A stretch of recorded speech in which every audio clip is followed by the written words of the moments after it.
बघा, आपला advance Excel हा टॉपिक सुरू आहे. याच्यामध्ये आपला आजचं तिसरं लेक्चर. त्याच्यात आपल्याला बघायचा आज फॉर्म्युला टॅब. मागच्या भागामध्ये आपण होम टॅब बघितला, त्याचे सगळे फंक्शन्स आपण बघितले. फाइल टॅब बघितला, डेटा टाइप्स बघितले, लेबल, व्हॅल्यू आणि फॉर्म्युला आणि फंक्शन. आधी तो जो तिसरा जो फॉर्म्युला आणि फंक्शन डेटा टाइप आहे, तर त्यावर आधारित हा टॅब दिलेला आहे पूर्णतः. वेगवेगळे फंक्शन आपल्याला शिकायचे, तर त्यातले काही बेसिक फंक्शन जे आहे ते आपण आज बघणार आहे आणि त्याचा वापर कसा कुठं करायचा याच्याबद्दलची माहिती बघणार आहे. त्यातले काही फंक्शन आपण आज बघतोय ते म्हणजे सम फंक्शन बघतोय. हे बेरीज करण्यासाठी याचा उपयोग आपल्याला होतो. त्यानंतर ऍव्हरेज फंक्शन आहे. ऍव्हरेज फंक्शन सरासरी काढण्यासाठी त्याचा उपयोग होतो. काउंट फंक्शन आहे. काउंट फंक्शन आपल्याला काही रेकॉर्ड मोजण्यासाठी याचा उपयोग होतो. मॅक्स फंक्शन मॅक्झिमम व्हॅल्यू, मिन फंक्शन मिनिमम व्हॅल्यू काढण्यासाठी, आणि इफ फंक्शन काही कंडिशन नुसार आपल्याला जर काही आउटपुट हवा असेल तर ते आपण या इफ फंक्शनच्या माध्यमातून घेऊ शकतो. जसं मोजण्यासाठी काउंट फंक्शन आहे, तसंच विशिष्ट अटीने मोजण्यासाठी काउंट इफ फंक्शन आपल्याला याच्यामध्ये वापरायचं. ठीक आहे, तर जाऊ आपण आपल्या एक्सेल कडे. मी एक्सेल फाईल ओपन करतोय. एक्सेल फाईल मी ओपन केली. एक छोटस प्रॅक्टिकल मी इथं टाकलेलं आहे, दिलेलं आहे तुम्हाला. तर त्याच्यामध्ये बघा, roll number, name, total marks आणि रिझल्ट असे कॉलम्स आपल्याला इथं दिलेले. खाली आपल्याला काय काय काढायचं त्याचं, तर minimum marks, maximum marks, average marks, total marks, total candidate pass, total candidate fail, या संख्या आपल्याला तिथे काढायच्या. आणि ह्या काढताना यात आपल्याला उपयोग करायचे ते म्हणजे फंक्शन. बरोबर, फंक्शन कुठे आहे तर आपल्या ह्या फॉर्म्युला टॅब मध्ये असतात. कुठं असतात? Formula tab. आता आपण काय करू, पहिले मिनिमम छोटस सोपं फंक्शन पासून सुरुवात करू. Minimum mark score. बघा, हे जे कॅन्डिडेट वरती दिलेले आहेत याच्यामध्ये कमीत कमी मार्क कोणाला आहेत आणि किती आहेत हे आपल्याला याच्यामध्ये शोधायचं. बरोबर, तर त्याच्यासाठी आपल्याकडे इथं फंक्शन आहे ऑटो सम. वर जर तुम्ही क्लिक केलं तर तिथं जे रिसेंट म्हणजे जास्तीत जास्त वापरले जाणारे जे फंक्शन्स आहेत ते इथं आपल्याला दिलेले. त्याच्यामध्ये बघा, मेन फंक्शन, मॅक्स फंक्शन आपल्याला दिलेलं. बरोबर, तर त्यातलं हे मेन फंक्शन मी इथं निवडतो. बघा, इक्वल टू मेन निवड. जसंही मी निवडलं त्याने ऑटोमॅटिकली वरती रेंज सिलेक्ट करून घेतली. बघा, आणि वरती ऍड्रेस बार मध्ये तुम्हाला इथं दिसतंय बघा, मीन कंसात C3:C11. C3 कुठे आहे? बघा, हा C3 आहे, हा C कॉलम आणि हा 3 रो. आणि C3 ते C11 म्हणजे C3 ते C11 मध्ये येणाऱ्या ज्या व्हॅल्यूज आहे त्या व्हॅल्यूज पैकी लहानात लहान व्हॅल्यू कोणती हे तो काढून आपल्याला तिथे देणार आहे. मी एंटर की प्रेस करतो. जसे मी एंटर की प्रेस केलं त्याने 239 ही व्हॅल्यू आपल्याला तिथे दिली. बघा बरं, सगळ्यात छोटी तीच व्हॅल्यू आहे का? वरती दिलेल्या व्हॅल्यू पैकी दिसते, बरोबर आहे ना? हा, थोडस मोठं करतो मी वाटल्यास.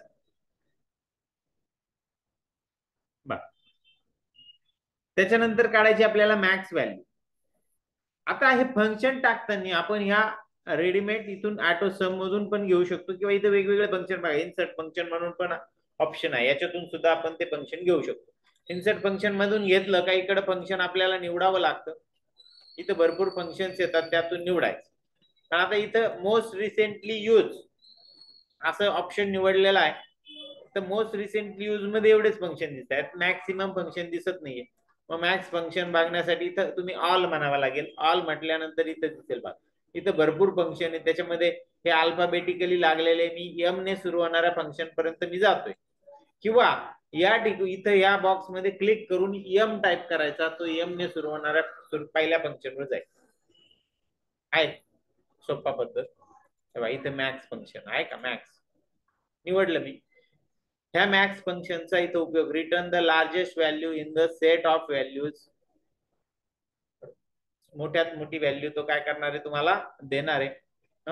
मग इथं ओके म्हटलं. ओके म्हटल्यानंतर तुम्हाला आता रेंज इथं ऑटोमॅटिक सिलेक्ट झाली नाही. एक डायलॉग बॉक्स आला.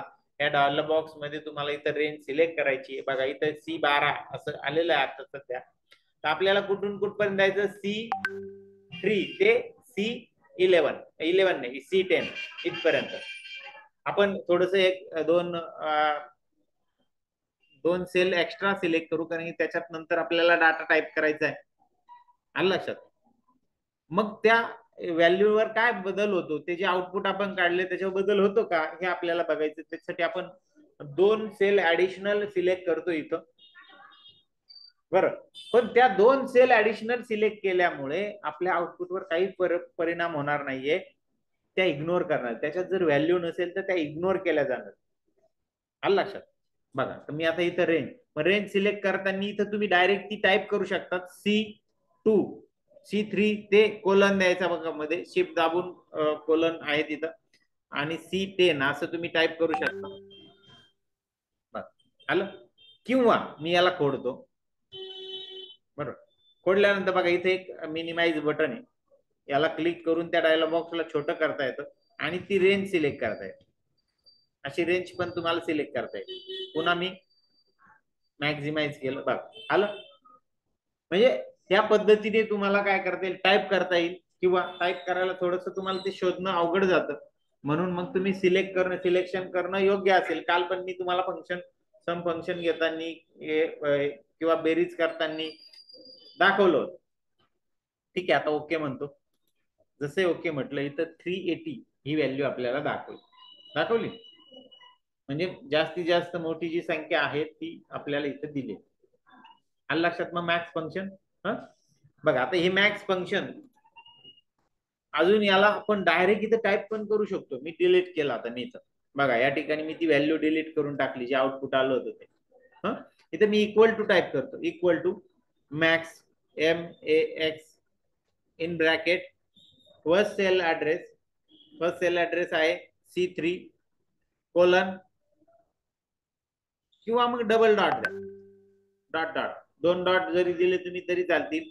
C10 bracket complete, enter. आलं. तुम्ही डायरेक्टली फंक्शन जर तुमचं पाठ असेल तर तुम्ही डायरेक्ट सेल मध्ये ते टाईप पण करू शकतात. तुम्हाला वरतून फॉर्म्युला टॅब मधून सिलेक्ट करण्याची गरज नाही. लक्षात घ्या. अशा 2-3 पद्धतीने तुम्हाला टाकता येईल टाकता. ठीक आहे. पुढचा आहे ऍव्हरेज फंक्शन. या ऍव्हरेज फंक्शनच्या सहाय्याने तुम्ही काय करू शकता, ते ऍव्हरेज मार्क किती पडले हे काढू शकता. बरोबर. मग मी इथून पुन्हा रिसेंटली यूज मध्ये जातो. त्याच्यात ऍव्हरेज आलं बघा, ऍव्हरेज आहे. ऍव्हरेजला मी निवडलं. ऍव्हरेजला निवडून डायलॉग बॉक्स आला. त्या डायलॉग बॉक्स मध्ये इथं मिनिमाइज बटनला क्लिक केलं आणि ती रेंज सिलेक्ट केली. 2 सेल मी ऍडिशनल सिलेक्ट करतोय. एवढं फक्त लक्षात ठेवा. तुम्ही पण प्रॅक्टिकल करताना करायच्या आहे त्या. आणि ओके म्हटलं. हा, अजून मल्टिपल तुम्हाला रेंज पण देता येतात बरं. नंबर 2 मध्ये आणखी दुसरी रेंज देता येईल. नंबर 3 मध्ये आणखी तिसरी रेंज देता येईल. पण आपल्याला गरज नाही. जे सांगितलं तेवढंच काढायचं. बघा आलं 288. याचा काय आला, ऍव्हरेज आला 288. बरोबर. हे ऍव्हरेज फंक्शन आपण मागच्या प्रॅक्टिकल मध्ये आपण पर्सेंटेज काढले बघा. काढले का नाही. काय दिलं, टोटल डिवायडेड बाय 6 दिलं. बरोबर ना. मग तिथं सुद्धा तुम्ही हे ऍव्हरेज फंक्शन वापरू शकतात. लक्षात घ्या. तुम्हाला पुन्हा ते प्रॅक्टिकल करायचंय. ते व्हॅल्यूज डिलीट करून टाकायचे आणि फंक्शनच्या द्वारे त्या हे करायचंच आहे. तुम्हाला प्रॅक्टिकल मी दिलेलंच आहे. ठीक आहे, समजलं. मग इथपर्यंत ऍव्हरेज काढायचं. पुढे बघा, टोटल कॅन्डिडेट किती कॅन्डिडेट आहे, हे मोजायचे. आता इथं तुमच्या डोळ्यासमोर आहे, काय हरकत नाही. तुम्ही पटकन सांगाल का 6 कॅन्डिडेट. पण ज्यावेळेस मोठा डाटा असेल त्यावेळेस मोजणं शक्य नसतं. एक एक मोजत बसण्यापेक्षा तुम्ही त्या फंक्शनचा वापर करता येतो आपल्याला. काउंट फंक्शन आहे आपल्याकडे. कोणतं फंक्शन मोजण्यासाठी, काउंट फंक्शन. बघ, मग मी आता इथं वापरतो काउंट फंक्शन. याच्यात आहे का काउंट मोस्ट रिसेंटली. बघा काउंट ए आहे इथं. मला काउंट पाहिजेत फक्त, काउंट नाहीये. मग मी ऑल फंक्शन, इन्सर्ट फंक्शन मध्ये जाऊन तिथून घेतो. किंवा मग ऑटो सम मध्ये दिसतंय का काउंट. हा बघा, काउंट नंबर आहे. क्लिक केलं बघा, काउंट आलं काउंट. मग काउंट मध्ये हा रेंज सिलेक्ट करा आणि एंटर द्या. किती आलं तिथं 6. बरोबर आहे ना 6. मी रेंज किती सिलेक्ट केली 8 सेल सिलेक्ट केल्या. तो काय करतो ज्या सेल सिलेक्ट केलेल्या आहे जी रेंज तुम्ही सिलेक्ट केलेली आहे त्याच्यामध्ये किती सेल होत्या 8 पैकी त्याने 6 दाखवल्या. म्हणजे ज्या ज्या सेलमध्ये न्यूमरिक व्हॅल्यू टाईप आहे त्या सेल त्याने दाखवल्या. आता उदाहरण असं करू आपण हे डिलीट करू आणि इन्सर्ट फंक्शन मधून घेऊ. बघ इन्सर्ट फंक्शन मधून आपण काउंट घेऊ, ऑल घेऊ. इथं सी प्रेस करतो मी, क्लिक करून काउंट फंक्शन.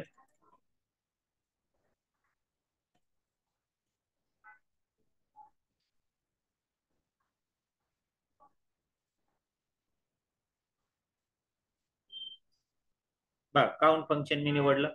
डायलॉग बॉक्स येतो. इथं डायलॉग बॉक्स आल्यावर त्या आपल्याला इकडे रेंज सिलेक्ट. आता हा डायलॉग बॉक्स मी बाजूला उचलून ठेवलेला म्हणून मला डायरेक्ट सुद्धा मला सिलेक्शन करता येईल बरं इथं. पण तो काय होतो नेमका याच्यावर येतो. याच्यावर आल्यानंतर काय होणार आहे तुम्हाला त्याला मिनिमाइज करायला आवश्यक. मग ती रेंज सिलेक्ट करा आणि सिलेक्ट करून मग आता मी काय करतो वरची टोटल मार्क्स ही पण सेल त्याच्यात घेतो. बरं काय करतो टोटल मार्क्स ही पण सेल घेतो आणि मग करतो आणि ओके म्हटलं. काय झालं त्याने 0 दाखवलं तिथं. आता इथं चुकलेलं आहे ऍक्च्युली. मी डिलीट करतो पुन्हा घेतो त्याला. Count function count number. हे बघा इथून टोटल मार्क्स पासून तर इथपर्यंत टोटल आता 9 सेल सिलेक्ट केल्या. किती केल्या 9. एंटर दिला. आउटपुट 6 आहे. किती आलं आउटपुट 6. आलं लक्षात. म्हणजे अशा पद्धतीने ते आपल्याला आउटपुट मिळतं. याच्यात आणखी एक काउंट ए म्हणून फंक्शन आहे. आता इथं मी वापरतो त्याच्या शेजारी त्याचा आउटपुट घेतो काउंट ए च. बघा मोस्ट रिसेंटली मध्ये मला ते दिसतं इथं काउंट ए फंक्शन. काउंट ए इथे मिनिमाइज करतो याला आणि ह्या पूर्ण 9 सेल मी सिलेक्ट करतो आणि ओके मग आता आउटपुट आलं 7. काउंट फंक्शन सेल मध्ये नंबर असतील तेच मोजतो त्याच सेल मोजतो आणि काउंट ए फंक्शन ज्या सिलेक्ट केलेली रेंज आहे त्याच्यामध्ये एंट्री झालेली आहे हे मोजतो. आता वरती आपण टोटल मार्क्स ही सेल सिलेक्ट केली त्याच्यात नंबर नाहीये त्याच्यात लेबल आहे लेबल डाटा आहे ती सुद्धा त्यांनी मोजली काउंट ए फंक्शन. आलं लक्षात. मग आता तुम्हाला कोणतं फंक्शन कुठं वापरायचं हे तुमच्यावर डिपेंड असतं. आलं लक्षात. मी आता हे काउंट ए डिलीट करून टाकतो ते काय आपल्याला इथे चालणार नाही. Total candidate pass. तर टोटल कॅन्डिडेट पास पण त्याच्यासाठी 5 कॅन्डिडेट काढावे लागतील ना. बरोबर. मग 5 कॅन्डिडेट मला काढायचे. रिझल्ट काढायचा. रिझल्ट कोण पास आणि कोण फेल हे आपण ठरवतो का नाही. कसं ठरवतो सांगा बरं. आता इथं कसं ठरवायचं पास कोण आहे फेल कोण आहे. काहीतरी अट असेल ना त्याला पास आणि फेल साठी. बरोबर आहे का नाही. असते का नाही 10वीच्या याच्यामध्ये काय काय अट असते का सगळ्या विषयात तो 35 पेक्षा जास्त पाहिजे. बरोबर ना. तशी इथं एकच आपल्याला टोटल मार्क्स दिले मग टोटल मार्क्स वर आपण काहीतरी क्रायटेरिया ठरवू. जो विद्यार्थी 250 किंवा 250 पेक्षा जास्त आहे तो पास करू आणि जो 250 पेक्षा कमी आहे त्याला फेल करू. चालेल. आपण अट ठरवली कारण की पास आणि फेल ठरवण्यासाठी आपल्याला अट ठरवावी लागेल. त्याच्यासाठी आपल्याकडे इफ फंक्शन. काय फंक्शन आहे इफ. बघा ह्याच्यात नाही ऑटो सम मध्ये इन्सर्ट फंक्शन मध्ये मी जातो किंवा रिसेंटली यूज मध्ये जातो. रिसेंटली यूज मध्ये बघा इथे इफ फंक्शन आहे का आहे इफ. बघा हा डायलॉग बॉक्स आला. याच्यामध्ये 3 बॉक्स आले. पहिला आलं लॉजिकल टेक्स्ट. लॉजिकल टेस्ट म्हणजे इथं तुम्हाला ती अट द्यावी लागेल. आपण आता ठरवली का नाही. काय ठरवलं total marks greater than or equal to 250. बरोबर आहे का नाही. मग इथे मी देतो टोटल मार्क कुठे आहे बघा बरं. या C3 मध्ये आहे ना. मी त्याच्यावर मी क्लिक करतो C3 greater than or equal to किती 50. मग मी इथं 250 टाईप करतो. ती व्हॅल्यू कुठं सेल ऍड्रेस मध्ये आहे का, कुठं नाहीये, त्याच्यामुळे ती मी टाईप केली. जर असं झालं, जर तो ग्रेटर दॅन किंवा इक्वल टू असेल तर व्हॅल्यू इफ ट्रू, जर हे खरी ठरली कंडिशन तर त्याला काय करायचं, पास करायचं. मग PASS इथं मी टाईप करतो, पास. जर फेल ठरली ती कंडिशन तर इथं फेल म्हणायचं.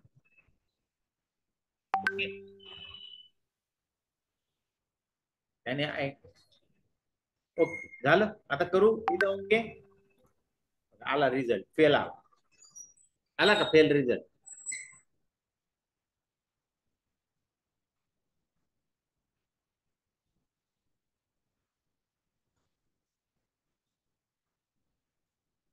बरोबर, फेल रिझल्ट आला. मग आता हा फॉर्म्युला आपण कॉपी करायचं शिकलोय. होम टॅब मध्ये जायचं, त्या फॉर्म्युलाला कॉपी म्हणायचं आणि खाली बाकीच्या ठिकाणी पेस्ट करून द्यायचं. बरोबर आहे का? तिथं पेस्ट म्हणतो मी. ते बाकीचे आले इथं. बरं ठीक. बघा पास आणि फेल आपल्याला तिथं आलेलं आहे, निघालंय. आता ते पास फेल हायलाइट होण्यासाठी आपण काय करू, थोडस कंडिशनल फॉर्मॅटिंग याला सेट करू. आपण शिकलो ना मागच्या भागात कंडिशनल फॉर्मॅटिंग. आता पुन्हा पुन्हा आपण मागचे पण जे मागे शिकत गेलो ते सुद्धा मी तुम्हाला प्रॅक्टिकल मध्ये देणार आहे. नाही तर मी शिकवलं आणि तुम्ही विसरून जाता, पुढचं प्रॅक्टिकल येतं, असं व्हायला नको. म्हणून मी काय करणार आहे, मागचे सुद्धा गोष्टी तुम्हाला प्रॅक्टिकल मध्ये देणार आहे. तुम्ही पण त्याची प्रॅक्टिस करायची आहे, लक्षात ठेवा. बरोबर. मग मी कंडिशनल फॉर्मॅटिंग मध्ये जातो, होम टॅबला, इथं कंडिशनल फॉर्मॅटिंग घेतो, हायलाइट सेल रूल, त्याच्यामध्ये इक्वल टू घेतो, इक्वल टू फेल म्हणतो मी, आणि त्याला रेड लाईट रेड फिलने काय करतो मी, हायलाइट. बघा झाले, फेल आले इथं. समजलं? मग इफ फंक्शन समजलं कसं करायचं? बघा इफ फंक्शन कसं आहे, equal to if bracket, 2 minute मी त्याचा सिंटॅक्स लिहितोय तुम्हाला इथं. इक्वल टू इफ ब्रॅकेट मध्ये condition, comma true value, comma false value.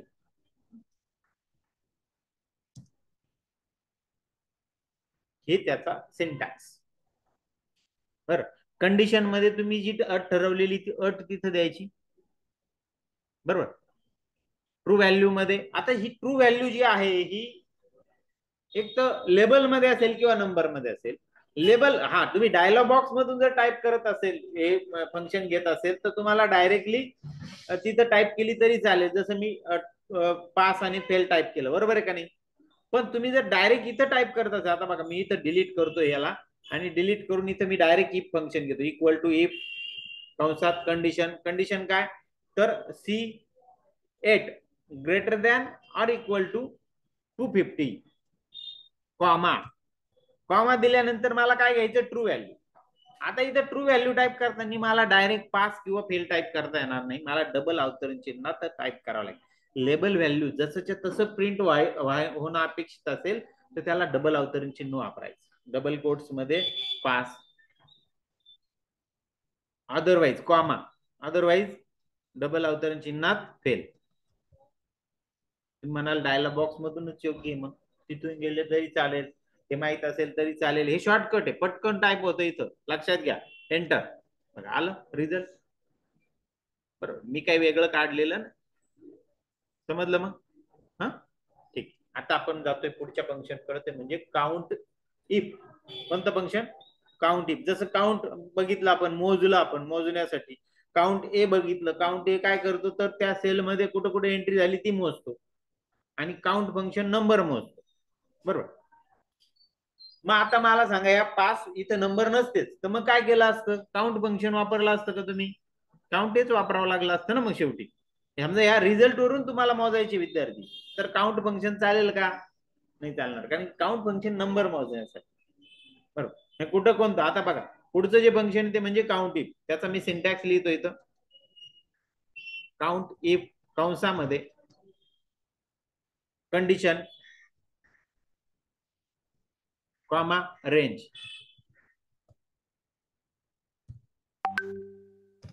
या पद्धती बरोबर. कंडिशन. आता आपण काय करू, पहिले इथून घेऊ, फॉर्म्युला टॅब मधून घेऊ त्याला. रिसेंटली यूज मध्ये काउंट इफ आहे का, नाहीये. मग मी लॉजिकल फंक्शन मध्ये शोधतो, इथं पण नाहीये. बरं, ऑल फंक्शन मधून घेतो, इन्सर्ट फंक्शन, त्याच्यामध्ये इथं ऑल मध्ये C count if.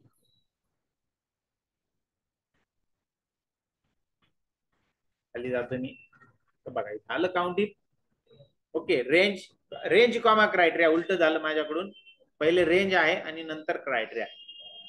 Count if, पहिले रेंज द्यायची तुम्हाला, ज्याच्यातून तुम्हाला मोजायचं आहे ती रेंज दिली मी बघा, एवढी रेंज दिली पूर्ण. ओके, क्रायटेरिया काय द्यायचा, काय मोजायचं, फेल नाही, पास आहे ना इथं, पास.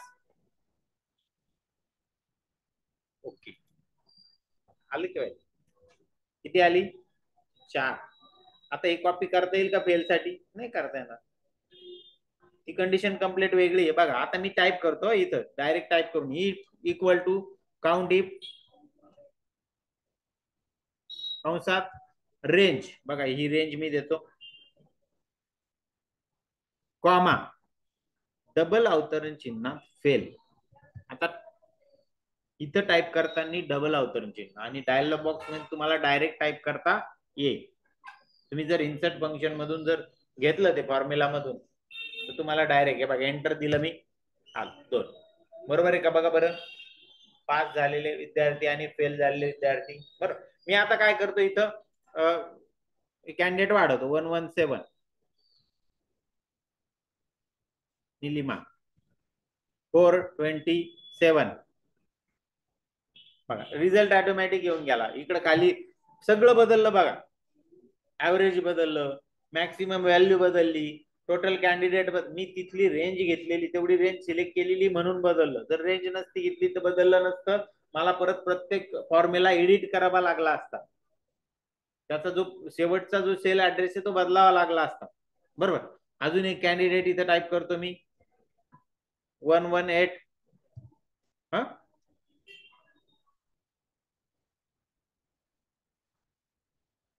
गौरव 231.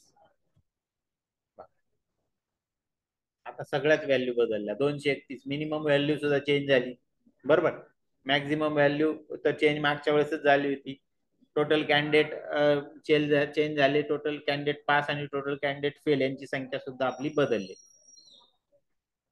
बरोबर, आलं लक्षात. मग अशा पद्धतीने आपण हे फंक्शन्स वापरू शकतो. अजून कोणते फंक्शन्स राहिले का आपण बघू. सम फंक्शन बघितलं, average, count, max, mean, if आणि काउंट इफ, हे सगळे फंक्शन्स आपण आजच्या भागामध्ये आपण बघितले. हे सगळं काढल्यानंतर तुम्ही ती फाईल सेव्ह करायची, आणि सेव्ह करून ती काय करायची, क्लोज. मग मी आता फाईल सेव्ह करतो, फाईल सेव्ह ॲज म्हणतो, ब्राउज म्हणतो. कुठं सेव्ह करायची असते आपल्याला, डॉक्युमेंट फोल्डर मध्ये. तुम्ही तुमचं स्वतःचं इथं फोल्डर तयार केलं तरी चालू शकेल, त्यात तुमच्या फाईल सेव्ह करा, तुमचं स्वतःचं नाव द्या त्याला,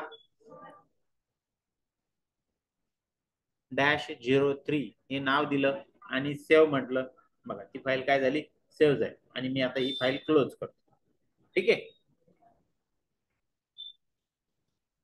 आज आपण काय शिकलो, तर इन्सर्ट फंक्शन मध्ये sum, average, count, sum, max, mean, if function शिकलो, आणि काउंट इफ फंक्शन. या सगळ्या गोष्टी आपण आजच्या भागामध्ये शिकलो. त्याच्यावर आधारित आपल्याकडे प्रॅक्टिकल 3 आहे बघा, इथे दिले तुम्हाला. नवीन वर्कशीट उघडायचे, त्यात हा डाटा टाईप करायचा आहे, त्याला योग्य ते फॉर्मॅटिंग पण करायचं आहे, त्याला व्यवस्थित बॉर्डर द्या. त्याच्यानंतर हे टाईप करायचंय, minimum mark score, maximum mark score, average mark score. आणि हे टाईप केल्यानंतर त्याला जी बॉर्डर दिली जाणार आहे ती बॉर्डर सुद्धा तुम्हाला द्यायची. आउटसाइड बॉर्डर या कमांडने या सेलला, प्रत्येक सेलला तुम्हाला बॉर्डर द्यावी लागणार, लक्षात ठेवा. आणि त्या व्हॅल्यूज इथं तुम्हाला काढायच्या. ठीक आहे, काढाल. त्याच्यानंतर बघा, तुम्हाला 2 विद्यार्थी पण तिथे ऍड करायचे, त्यांची व्हॅल्यू पण तुम्हाला दिलेले आहे. आपण समाविष्ट केले 2 विद्यार्थ्यांचा रिझल्ट पण तुम्हाला काढायचा. रिझल्ट तसा ऑटोमॅटिक येऊन गेला तिथं, पण रिझल्ट काढण्यासाठी वरतून फक्त वरचा फॉर्म्युला खाली काय करणार तुम्ही कॉपी करणार, तो येऊन जाणार आणि ती फाईल तुम्हाला सेव्ह करायची आहे. त्याचा आउटपुट आपल्याला इथं दाखवलेला आहे. या पद्धतीने तुम्हाला आउटपुट मिळणार. ठीक आहे. त्याच्यानंतर बघा, तुम्ही प्रॅक्टिकल 2 मध्ये तयार केलेले पुढील फाईल ओपन करा व योग्य फंक्शनचा वापर करून मराठी विषयात मिळालेले कमीत कमी जास्तीत जास्त व सरासरी मार्क काढा. नंतर सदरचा फॉर्म्युला इतर विषयांसाठी कॉपी करा. बघा इथं तुम्हाला दिले बघा, मिनिमम मार्क्स काढायचे याच्यातले मराठीचे, नंतर मॅक्झिमम मार्क काढायचे इथं, बरोबर. त्याच्यानंतर ऍव्हरेज मार्क काढायचे तुम्हाला इथं, बरोबर. प्लस आता तुम्ही काय करा, हे पर्सेंटेज डिलीट करून टाका आणि तिथं तुम्ही ऍव्हरेज फंक्शनचा वापर करून ऍव्हरेज काढा. येते लक्षात. त्यानंतर टोटल कॅन्डिडेट किती आहेत ती संख्या काढा. टोटल कॅन्डिडेट पास किती झाले ते काढा आणि टोटल कॅन्डिडेट फेल किती झाले ते पण काढायचे. फेल काढता मग रिझल्ट काही तुम्ही डिलीट करू नका. इथं क्रायटेरिया वेगळा आहे पास होण्यासाठी. इथं पास होण्यासाठी क्रायटेरिया वेगळा आहे, सिंगल क्रायटेरिया नाहीये. इथं क्रायटेरिया किती आहे सांगा बरं. इथं पास होण्यासाठी किती अटी आहे? 1 आहे का 2 आहे का 3 आहे? किती अटी सांगा बरं. कसं पास होईल? हा तुमचा 10वीचा रिझल्ट आहे असं पकडा. तुम्ही 10वी मध्ये कसे पास झालात? मराठीत किती मार्क आहे तुम्हाला? 35 पेक्षा जास्त. इंग्लिश मध्ये किती आहे? 35 पेक्षा जास्त. मॅथ मध्ये किती आहे? 35 पेक्षा जास्त. सोशल सायन्स मध्ये 35 पेक्षा जास्त, सायन्स मध्ये 35 पेक्षा आणि मॅथ मध्ये 35 पेक्षा. 6 अटी, 6. त्या 6 अटी पूर्ण झाल्या तर तो पास होतो. त्यातली एक अट जरी फेल झाली तर तो फेल होणार. बरोबर आहे का नाही? म्हणजे याला मल्टिपल इफ्स आहे, तर ते आपल्याला शिकायचं. नेस्टेड इफ म्हणतात त्याला. नेस्टेड इफ किंवा मग लॉजिकल फंक्शन्स आपण वापरून इफ वापरू शकतो. मल्टिपल त्याला हे देऊ शकतो, क्रायटेरिया देऊ शकतो. तर ते आपल्याला बघायचंय पुढे जाऊन. पुढच्या भागामध्ये आपण ते बघणार आहे. कारण की आपण ऍडव्हान्स शिकतोय म्हटल्यानंतर तुम्हाला नेस्टेड इफ, मल्टिपल इफ, त्याच्यामध्ये सगळ्या गोष्टी वापरून आपण हे काढणारच आहोत. रिझल्ट काढायचे, ग्रेड काढायची, या सगळ्या गोष्टी आपल्याला काढायच्या पुढे जाऊन. ठीक आहे. तर आता सध्या आपण ज्या गोष्टी शिकलो आहोत त्या आपण इथं करायच्या आपल्याला. आणि ही जी फाईल आहे ही तुमचं नाव आणि 4 नंबरने काय करायची? सेव्ह करायची. ठीक आहे. तर आज आपण इथं थांबतो. हे 2 प्रॅक्टिकल तुम्हाला करायचे.